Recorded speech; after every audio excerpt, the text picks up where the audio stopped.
Aloha ahi ahi kako.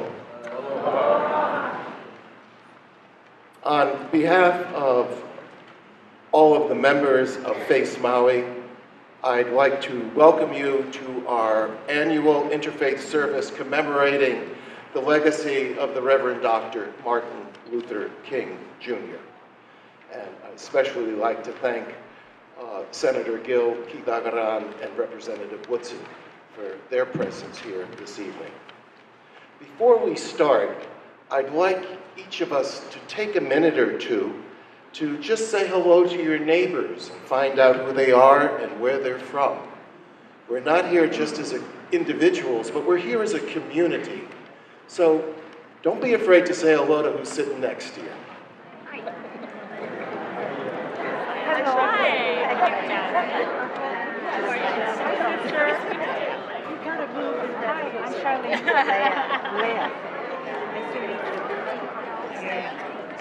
I'm Carol. Faith Action for Community Equity. Churches and faith communities united because our faith traditions compel us to seek a just, equitable, and compassionate society in which to live. A just society in which to raise our children. Our faith moves us beyond prayer, beyond theological reflection, to action. We are called not just to live righteous lives, but we are called beyond that to create righteous communities and a righteous nation. Here are some of the things that FACE has done here on Maui in our 5 years since we got organized. We created, and helped create rather, an affordable housing trust on Maui. We all know how hard it is to come by shelter. Working with Senator Roz Baker, we helped pass legislation in Hawaii to protect local families from unnecessary or unlawful foreclosures. Through a public action at their offices, meaning getting in their face, we persuaded one of the biggest banks in the United States to send real, live, living people to meet face-to-face with homeowners in foreclosure in these islands.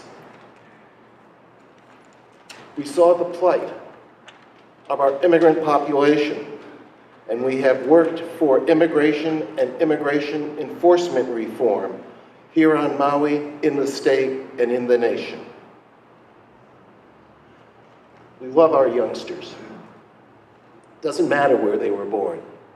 They need an education.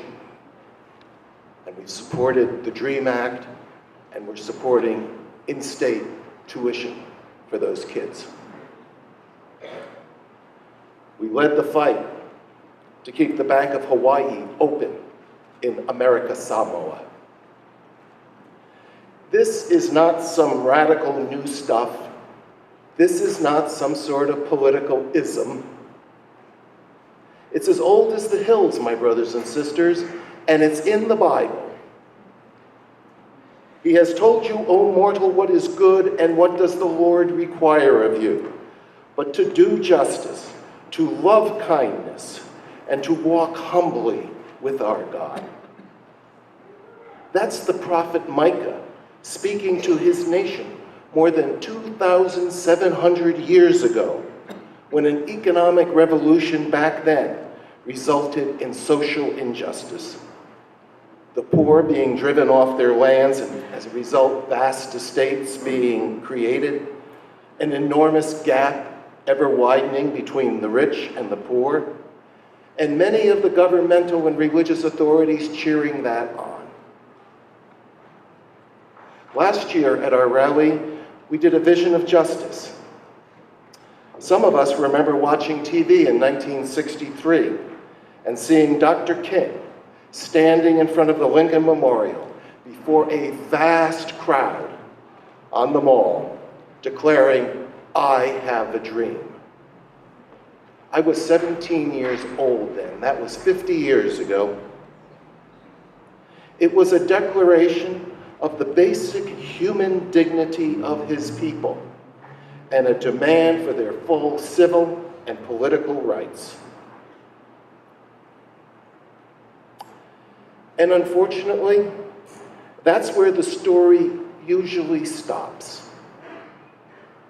What happened after 1963 sort of got erased. And this was one of his primary passions. In 1966, Dr. King led a crusade in Chicago for fair and decent housing, a call for desegregation of the neighborhoods and a de facto segregation of its schools. He also said, true compassion is more than flinging a coin at a beggar. True compassion is to see that an edifice that produces beggars needs restructuring. And he also said, as long as there is extreme poverty in this world, no man can be rich, even if he has $1 billion, because we are all tied together in a single garment of destiny. That was in the late 60s, when it was unimaginable that there'd be such a thing as a billionaire. Now they're a dime a dozen, it seems.